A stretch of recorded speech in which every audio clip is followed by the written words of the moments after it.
Assalamualaikum. Kembali lagi di channel saya. Sebelumnya, yang belum subscribe, tolong subscribe dan aktifkan tanda loncengnya supaya kamu tidak ketinggalan cerita-cerita menarik dari saya. Tak ada yang lebih mengkhawatirkan bagi seorang ibu selain ketika matanya tidak melihat apa yang terjadi pada anaknya, tidak dapat mendengar suara buah hatinya, serta tangannya yang tak bisa memeluk dan melindunginya. Seberapapun umur sang anak, di mata seorang ibu, mereka tetaplah anak kecil yang selalu butuh diajari dan dilindungi. Begitupun dengan Bu Ida, selalu memikirkan bagaimana keadaan sang anak. Sudah makan atau belum? Jika sudah, makan pakai apa? Tidur di mana? Dan bagaimana dengan makhluk-makhluk halus yang kerap mengganggu putranya? Apakah masih terus mengganggu atau sudah jerah? Semua menari-nari dalam ruang pikirnya. Sejatinya semua atas dasar restu ibu. Maka apapun akan mudah bila ada restu dari sang ibu. Tak bisa dipungkiri, tak bisa dielakkan jika ibu memang keramat bagi anaknya. Sekali saja doa buruk terlontar, petaka siap menerkam si anak. Maka lidah ibu seharian senantiasa berbicara baik pada anak-anaknya. Sebagai seorang yang pernah mengenyam pendidikan agama cukup lama di pondok pesantren, tentu Bu Ida sangat paham akan hal itu. Maka doa tidak pernah terputus dilangitkan untuk keselamatan anaknya, agar Allah mudahkan segala urusannya. Ibu gak tenang biarkan Rudi pergi, Pak, kata Bu Ida saat mereka baru saja selesai sholat berjamaah di ruang musola yang ada di rumah mereka. Dalam rumah sederhana itu memang sengaja disediakan satu ruangan khusus untuk beribadah, untuk mempermudah mereka dalam urusan dengan Tuhan. Berpikirlah yang baik-baik, Bu, supaya semua juga akan tetap baik-baik saja. Kita kan tahu semua gak akan pernah terlepas dari campur tangan Allah. Jadi pasrahkan semuanya padanya, tutur Pak Sukir selaku kepala keluarga. Jujur dalam hatinya, tak sedikit pun lupa pada sang anak. Tak ada ayah yang tak khawatir dengan keadaan putranya. Apalagi yang dihadapi bukanlah sesuatu yang bisa dibilang sepele, melainkan bangsa jin yang jahat. Iya, Bu, percayalah bahwa Allah akan selalu melindungi abang. Yang penting kita nggak lupa berdoa untuknya. Reza juga ikut mengingatkan sang ibu. Pemuda itu tidak merasa cemburu sama sekali. Meski akhir-akhir ini orang tuanya selalu menaruh perhatian lebih pada kakaknya. Karena dia tahu jika kasih sayang mereka padanya pun sama besarnya. Hanya saja saat ini memang sang kakak lebih menyita waktu dan pikiran orang tuanya. Bukti jika dia tidak diabaikan adalah selalu memanggilnya pertama saat akan makan bersama, dan setiap kali berdoa untuk sang kakak. Tersebut pula namanya kemudian. Sungguh Reza merasa beruntung memiliki orang tua seperti orang tuanya itu, hingga tak ada ruang dalam hatinya untuk bersifat hasad. Maafkan ibu ya, Nak, Bu Ida berkata dengan kedua mata berkaca-kaca menatap sang putra yang duduk di hadapannya. Maaf untuk apa, Bu? Untuk kamu yang terabaikan akhir-akhir ini. Semua perhatian ibu dan bapak terpusat pada abangmu. Padahal kamu juga butuh perhatian dari kami. Tutur Bu Ida berlinang air mata. Wanita itu menyesalkan diri yang tidak bisa bersikap adil pada kedua putranya. Reza tersenyum, perlahan beringsut maju. Tanpa Bu Ida duga, Anak keduanya itu memeluknya hangat. Tadinya dia mengira Reza akan bangkit dan meninggalkan mereka, tetapi justru meraihnya dalam dekapan penuh kasih. Reza gak apa-apa, Bu. Reza paham kalau memang saat ini Bang Rudi lebih membutuhkan ibu dan bapak. Reza juga gak merasa diabaikan kok. Ibu dan bapak tetap perhatian sama Reza. Semakin tergugu Bu Ida dalam pelukan Reza. Anaknya sangat dewasa. Syukur tidak terhingga dia panjatkan. Dikaruniai 2 anak yang soleh. Sedangkan kaki-kaki para pendaki yang juga merupakan tim pencari tiba di sebuah hamparan luas wilayah berair yang dipenuhi rumput dan lumut. Hamparan luas itu dalam pandangan manusia hanyalah berupa rawa yang sama dengan rawa pada umumnya. Memiliki tumbuhan khas rawa dan beberapa tanaman kayu sejenis perdu.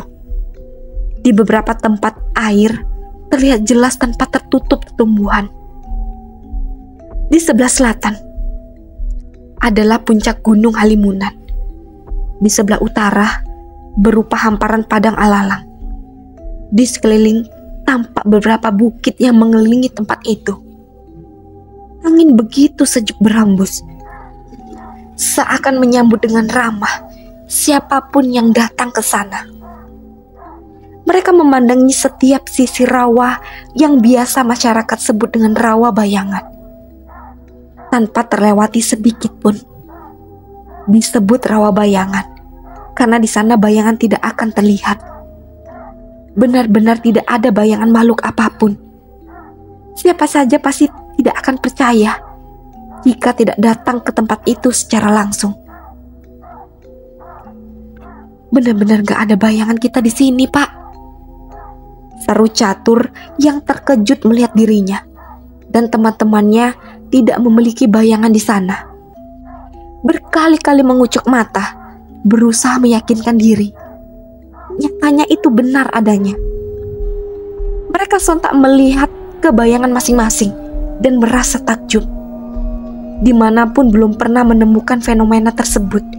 Hanya di sini itu bisa terjadi. Apa ini ada hubungannya dengan mistis, Ustadz? Tanya Agus penasaran.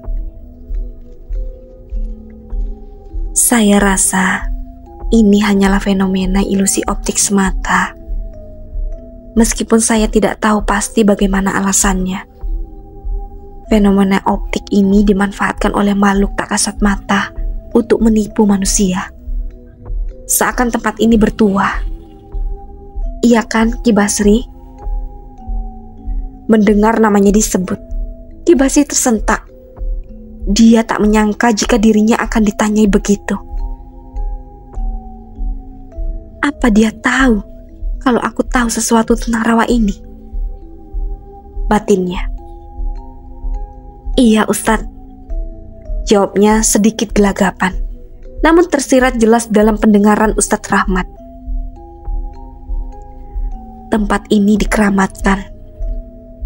Celutukan Ustadz Rahmat kembali menyentil Ki Basri. Dialah orang yang membuat tempat ini naik pamor. Bagaimana Ustadz tahu? Tanya Rudi yang masih belum melihat sisi mistis tempat itu. Ustadz Rahmat menunjuk sebuah pohon besar yang ada di tepi rawa. Kemudian mendekat ke sana diikuti yang lain. Kemudian berhenti tepat di bawah pohon tersebut. Lihatlah, ada banyak bekas sesaji di sini. Itu artinya memang sering ada yang datang ke sini untuk memuja bangsa jin yang berdiam di tempat ini. Tapi ini di bawah pohon besar, Ustadz, bukan di rawa itu. Sangga Agus. Ya, memang benar di bawah pohon ini. Tapi Anda semua tahu jika gerbang gaib itu ada di bawah pohon ini. Serta merta mereka menajamkan penglihatan ke pohon tersebut. Tidak terlihat ada apa-apa. Maka pandangan teralihkan pada ustadz muda itu. Dengan gelengan kepala tanda tidak mengerti. Nggak ada apa-apa, Ustadz. Ustadz Rahmat tersenyum, lalu menunjukkan ke sebuah lubang yang berbentuk opal tepat di bagian pangkal pohon, di antara akar tunggang yang menonjol tinggi ke atas. Sekilas dilihat tidak akan nampak, tapi disitulah gerbang gaib berada. Lubang kosong, Ustadz. Tak perlu tahu bagaimana gerbang itu sebenarnya. Terpenting, tidak ada satupun di antara kita ada yang masuk ke sana. Jika tidak ingin tersesat di alam mereka.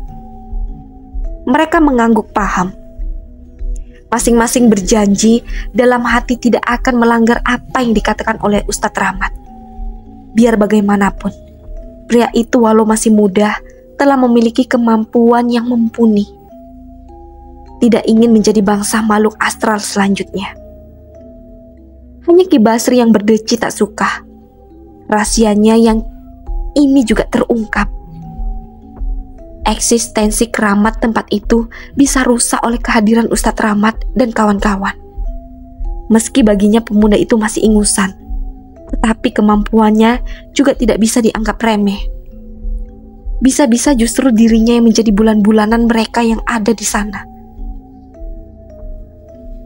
Baiklah, kita harus bagaimana, Ustadz? Jangan ganggu sesaji itu. Entah siapa yang menaruh di situ. Kita tetap harus was-was diri. Bisa saja mereka adalah orang-orang yang menganut paham animisme. Meski bagi kita adalah sebuah kemusyrikan, tidak baik mengganggu penganut kepercayaan orang lain. Jikapun itu adalah sesembahan orang-orang yang mempunyai tujuan tertentu, kita juga tetap patut waspada. Makhluk astral itu tidak suka sesaji untuknya diganggu. Mereka bisa marah dan menyerang dengan serangan tidak terduga. Kita tidak tahu bagaimana dan seperti apa. Jadi sebaiknya adalah tetap jaga diri. Saya harap semua mengerti. Jelas Ustadz Rahmat panjang lebar. Ustadz Rahmat kembali meneruskan penelusuran, meneliti dan mengamati tempat itu, mencari titik-titik lemah yang sekiranya bisa dia tembus dengan sedikit resiko. Biar bagaimanapun, dia hanyalah manusia biasa yang tidak terlepas dari kelemahan. Hanya pada Allah semata segala kekuatan itu ada. Maka bersikap hati-hati adalah yang utama. Kamu lihat Lili di mana, Rudi? Tanya Ustadz Rahmat pada Rudi yang mengikuti kemanapun dia pergi atas perintahnya. Rudi terdiam, mengingat di mana melihat Lili bila dideskripsikan di tempat itu. Tetapi tidak terlihat ada gua di sana. Mungkinkah ada di sisi yang lain tempat ini? Seharusnya ada di sini sebuah gua yang gelap. Tapi sepanjang tempat ini gak ada gua yang terlihat, Ustadz. Kata Rudi bingung. Gua yang kamu maksud berada di alam lain, Rudi. Bukan berada di alam kita yang terlihat secara kasat mata. Kamu mau tahu apa yang ada di depan kita saat ini? Ada apa dengan tempat ini, Ustadz? Tanya Rudi tak mengerti. Pemuda itu belum paham apa yang dimaksud oleh Ustadz Rahmat. Kalau kamu mau dan siap, saya akan buka mata batinmu. Ini juga demi kebaikan kamu, supaya tidak tertipu dengan hal gaib. Itu jika mentalmu siap. Jika tidak, sebaik-baiknya jangan. Ujar Ustadz Rahmat menjelaskan. Berpikir memilih dibuka atau tidak menjadi problem tersendiri baginya. Apa dia siap melihat makhluk-makhluk gaib yang katanya berbentuk menyeramkan? Jika tidak siap, mentalnya bisa saja dia akan kencing sambil berdiri. Tapi penasaran juga bagaimana tempat itu dan cara untuk mengatasinya bila seandainya tidak dibuka. Rudi masih terus saja dilema. Sampai-sampai tim pencari merasa gemas menanti jawaban pemuda berusia 20 tahun itu. Bagaimana Rudi? Dibuka atau tidak? Ustadz Rahmat mengulang pertanyaannya, membuat Rudi tersentak. Masih saja dilema. Dia menggaruk kepalanya yang tidak gatal. Demi bisa menjaga diri yang tidak diinginkan, Rudi menguatkan hati memilih membuka mata batinnya. Ustadz Rahmat membantu proses itu dengan membaca bacaan tertentu, kemudian diusapkan pada kedua mata Rudi. Otomatis, hal-hal gaib bisa terlihat dengan jelas. Terkejut hingga terjengkang ke belakang, Rudi melihat segala yang ada di depannya.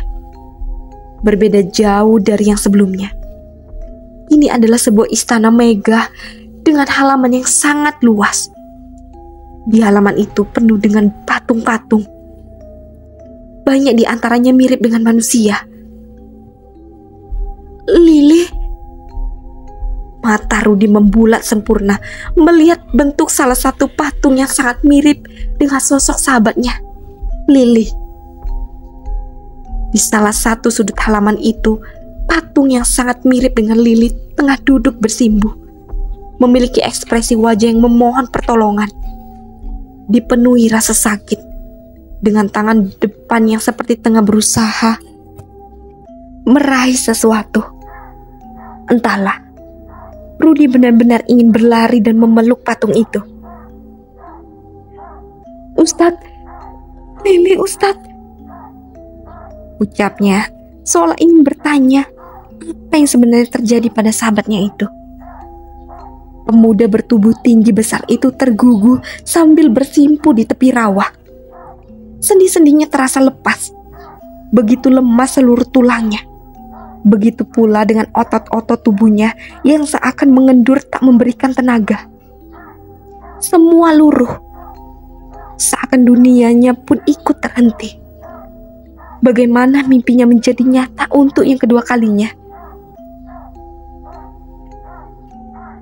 Lili, maafkan aku yang udah ninggalin kamu di gunung ini sendirian. Maafkan aku yang terlambat mendapatkan bantuan untukmu dan kawan-kawan. Rudi mengusap air matanya yang terus mengalir deras. Penyesalannya semakin dalam. Lili, kenapa nasibmu harus sama dengan Lucky? Ustadz Rahmat juga merasa sedih, sama seperti yang dirasakan oleh Rudi. Selain kedua rekan Ustadz Rahmat dan Ki Basri, tidak ada yang tahu ada apa di rawa tersebut. Ada apa dengan Lili Ustadz? Akhirnya Agus yang secara gamblang menanyakan perihal Lili. Lili sudah menjadi salah satu korban keserakahan Ratu Jin penghuni rawa bayangan.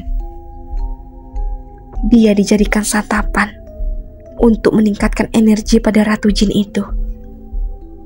Tutur Ustadz Rahmat dengan tatapan fokus tertuju pada rawa yang terlihat tenang. Bahkan saking tenangnya, seakan tidak ada hewan-hewan yang hidup dan berkembang baik di sana. Innalillahi wa innalillahi roji'un. Serentak mereka mengucapkan kalimat istirja atau tarji yang berarti sesungguhnya kami milik Allah dan hanya kepadanya kami kembali. Tak ada yang menyangka akhir hidup seseorang akan bagaimana. Jelas sekali begitu tragis akhir kehidupan seorang Lili. Baik dan buruknya hanya Allah yang patut menilainya. Bagaimana itu bisa terjadi, Ustadz? Tanya Andre. Kan saya sudah bilang waktu itu, kalau gadis ini sedang haid di pos 2. Bukannya turun, mereka malah nekat naik. Ki Basri mendahului Ustadz Rahmat menjawab pertanyaan Andre. Dia kesal pemuda itu melupakan apa yang dikatakannya saat pencarian waktu itu. Benar itu Ustadz. Pertanyaan Andre yang diulang itu semakin membuat Ki Basri merasa kehilangan pamor. Lelaki itu merasa diabaikan dan tidak lagi dihormati, terutama oleh orang-orang kota. Dia berpikir jika mungkin lantaran kurangnya persembahan yang diberikan pada makhluk halus sesembahannya, sehingga berpengaruh pada wibawanya. Iya, benar. Sebagaimana diketahui, sebuah aturan itu untuk ditaati. Karena sudah pasti ada sesuatu yang mendasari. Kita tahu jika darah haid itu kotor, dan sesuatu yang kotor disukai oleh bangsa jin. Bagi mereka itu adalah santapan istimewa. Penjelasan Ustadz Rahmat membuat mereka mengangguk paham. Memang benar, selama ini mereka yang menjadi korban tidak lain adalah orang-orang yang menyepelekan sebuah aturan dan pantangan. Padahal semua tentu demi kebaikan mereka sendiri. Jika sudah terjadi, tak ada siapa yang bisa disalahkan selain diri sendiri. Yang tidak mau mendengarkan, menjadi orang dungu yang menyesal kemudian. Bagaimana bisa kita menyelamatkan Lili, Ustadz? Tanya Rudi cemas. Harapannya setidaknya agar jiwa sahabatnya itu bisa terbebas dari cengkraman makhluk jahat. Dia yakin jika saat ini Lili pasti tengah tersiksa karena belum berada di tempat yang seharusnya. Sepertinya yang ada dalam mimpimu, harus ada yang bisa mengalahkan Ratu Jin itu sebelum bulan purnama tiba. Mereka berpikir, bagaimana caranya bisa mengalahkan penghuni rawa bayangan? Sedangkan Ki Basri justru berpikir bagaimana bisa menyingkirkan orang-orang itu dan menjadikannya persembahan baru. Nyai Pita sebagai sosok yang disembahnya pasti akan senang dan banyak korban baru untuknya. Di rumah Ki Basri, Alia melakukan semedi, berlainan dengan sang ayah yang ingin mereka mati menjadi persembahan. Alia justru berusaha menyelamatkan mereka. Dia tidak ingin laki-laki yang dicintai menjadi korban kegilaan ayahnya. Maka setelah ayahnya pergi, dia nekat melakukan ini. Tanpa sepengetahuan Ki Basri, putri sematawayangnya itu ternyata pernah mendalami ilmu kebatinan, berlainan dengan Ki Basri yang mendalami ilmu hitam. Alia justru mengambil jalan ilmu putih. Dia akan melakukan segala cara untuk membantu orang lain, meski harus secara bersembunyi-sembunyi. Dupa ditata sedemikian rupa pada wadah datar. Bunga sentaman disusun dengan apik hingga tampak indah dan asri. Dupa mulai dibakar. Asap yang mengepul perlahan membaur dengan udara yang ada di ruangan itu. Aroma wanginya perlahan menguat, mengisi kekosongan hingga harum menenangkan. Alia duduk bersimpu di hadapan wadah itu dengan kedua tangan yang disatukan di depan dada. Bibirnya komat kamit membaca mantra perlindungan pada Rudi dan rombongan. Alia tidak bisa menggusukkan hanya pada Rudi seorang, karena dia tidak tahu siapa nama pemuda itu. Semoga kamu selalu dalam perlindungan selama berada di sana, Akang. Gumamnya usai melakukan ritualnya di kamar pribadinya. Ibunya Alia mencium wangi dupa dari kamar Alia. Wanita parubaya itu heran. Sejak kapan putrinya menyukai wangi dupa? Bukankah selama ini dia menentang kegiatan sang ayah? Tok-tok. Ibunya Alia mengetuk pintu kamar putrinya. Alia terhenyak mendengar suara ketukan dari luar. Neng? Ambu?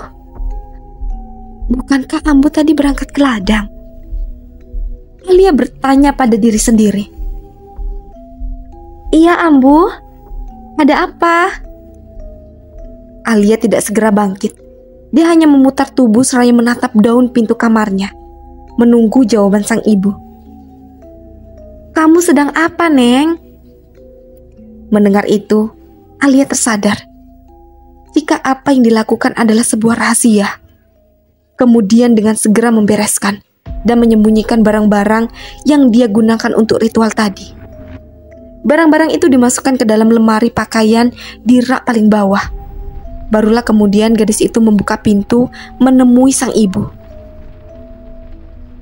Ada apa, Ambu? Tanya gadis itu lemah lembut, seperti biasa pada ibunya. Gadis itu tetap memasang wajah manis, membuat dahi wanita yang telah melahirkannya itu berkerut. Kepala Nyai Salama melongok ke dalam kamar, lalu menatap sang putri lekat-lekat, seakan paham ada yang disembunyikan anaknya. Tatapan itu penuh intimidasi. Alia menunduk, mendapatkan tatapan tajam sang ibu. Kok Ambu mencium wangi dupa, Neng? Abah kan lagi gak ada di rumah. Tanya ibunya. Sesaat Alia terdiam, berpikir apa yang harus dikatakan pada Nyai Salamah sebagai penutup yang telah dilakukannya. Sisa dari ritual Abah kemarin malam mungkin, Ambu. Istri dari Ki Basri itu menatap anaknya. Firasatnya begitu kuat. Melewati sang putri, wanita itu masuk ke dalam kamar, menelisik setiap sisi serta menyentuh satu persatu barang-barang yang ada di sana, mencari sesuatu yang sekiranya mencurigakan. Katakan pada Ambu, apa yang kamu sembunyikan, Neng? Mendapatkan tatapan yang lebih tajam dari ibunya, Alia merasa terintimidasi. Jantungnya berdebar begitu kuat. Napasnya pun terasa sulit. Wajahnya terasa kaku seperti kayu. Tatapan itu seakan mengulitinya. Jangan coba-coba sembunyikan sesuatu dari Ambu, Neng, kata Nyai Salama dengan tegas. Gak ada yang Neng sembunyikan, Ambu. Alia menjawab lirih, masih dengan kepala tertunduk. Nyai Salama maju 5 langkah mendekat, lalu menekan sedikit kuat pundak Alia. Ambu tahu kamu berbohong. Keringat dingin membasahi seluruh tubuh gadis itu. Dia menyesal telah begitu ceroboh melakukan ritual di dalam rumah sendiri. Seharusnya dia melakukan itu di tempat lain yang aman dari jangkauan siapapun. Sekarang, karena kecerobohannya itu, dia harus menghadapi pertanyaan dari sang ibu yang tidak kalah tegas dari sang ayah. Nyai Salama melangkah cepat menuju lemari pakaian Alia. Mendapati pintu lemari kayu itu terkunci. Dia langsung mencari di mana kunci itu berada. Saat ditemukan, langsung dibuka tempat penyimpanan barang-barang milik putrinya tersebut. Matanya memerah mendapatkan barang-barang yang disembunyikan oleh Alia. Jantung Alia hampir copot saat nampan berisi bunga-bunga dan dupa yang dijadikan media ritual tadi dilemparkan begitu saja oleh Nyai Salama ke hadapannya. Dupa dan bunga-bunga itu berhamburan memenuhi lantai kamar yang terbuat dari kayu papan. Ini kamu bilang gak menyembunyikan apa-apa, Neng? Sejak kapan kamu belajar ilmu itu? Untuk apa? Mau jadi seperti abahmu? Sederet tanya seakan mendorong Alia ke tepi jurang, siap melemparnya bulat-bulat. Lidahnya keluh, bisa membela diri. Jawab, Alia. Kenapa diam saja dari tadi? Mata merah sang Nyai Salamah sangat menakutkan. Belum pernah Alia mendapatkan tatapan semengerikan itu. Alia. Takut-takut gadis itu mencoba menjawab pertanyaan ibunya. Gugup, sambil meremas-remas ujung kebaya warna putih yang dia kenakan. "Apa yang mau kamu katakan?" Nyai Salama tidak suka ada yang menjawab dengan terbata-bata. Wanita yang memiliki pamor sebagai dukun beranak itu lebih menyukai jawaban yang lugas dan cepat. "Alia, Assalamualaikum, Nyai." Panggilan dari luar rumah menjadi penyelamat bagi Alia dari pertanyaan ibunya. Alia dapat bernapas lega kala ibunya melangkah keluar dari kamarnya. Namun tiba-tiba jantungnya seakan hendak lepas kala Nyai Salama menghentikan langkah dan berbalik menatap dirinya. "Urusan kita belum selesai, Alia. Jangan keluar rumah sampai Ambu kembali." "Waalaikumsalam." Pintu terbuka dan menampilkan sosok Nyai Salama lengkap dengan pakaian khasnya, kain jarit batik dan kebaya zaman dahulu. Seorang wanita muda berdiri di hadapannya dengan wajah panik dan dipenuhi keringat. Napasnya masih ngos-ngosan sehabis berlari cepat agar lekas tiba di rumah itu. "Itu Nyai, teteh saya mau melahirkan," kata gadis itu, menjelaskan maksud kedatangannya. "Oh iya, baiklah, saya masuk ambil peralatan dulu." Tanpa menunggu jawaban si gadis, Nyai Salama masuk ke dalam rumah. Dengan cepat mengambil peralatan untuk menolong wanita yang akan melahirkan. Kemudian kembali keluar menemui gadis itu. "Ayo." Tanpa menunggu gadis itu menjawab, Nyai Salama yang dingin melangkah pergi meninggalkan rumahnya yang terbuat dari kayu. "Sejak kapan mulai terasa?" tanya Nyai Salama dalam perjalanan menuju rumah kakak si gadis yang berjarak 700 meter dari rumah si dukun beranak. Tidak begitu jauh dari gerbang desa. "Sejak semalam, Nyai." "Kok barusan manggilnya? Kelamaan itu. Kan ini bukan kelahiran pertama. Masih belum paham juga." Brutunya membuat nyali si gadis menciut. Yang masih penasaran, lanjut ke part selanjutnya. Dan jangan lupa aktifkan tanda loncengnya dan subscribe. Assalamualaikum.